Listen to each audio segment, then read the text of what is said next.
Welcome to The Last Breakfast. Please enjoy the video. You're starting now. Restart into Mac OS recovery.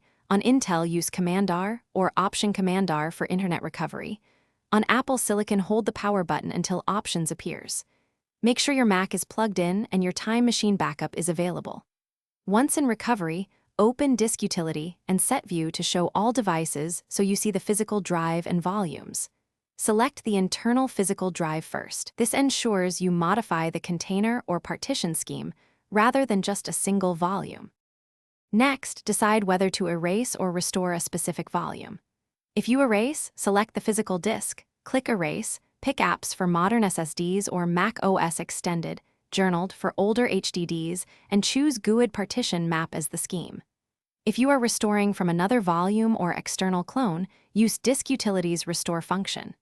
Pick the target volume, click Restore, then select the source image or volume. Run first aid on the destination beforehand to fix minor file system issues so the restore succeeds.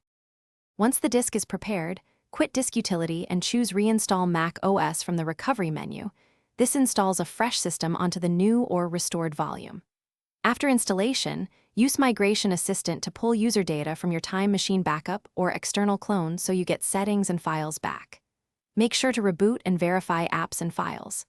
If the Mac won't boot, try Internet Recovery, reset NVRAM or SMC on Intel, and check the internal drive connection. These steps often resolve boot failures. Thanks for watching. If this was helpful, leave a like and consider subscribing. See you next time.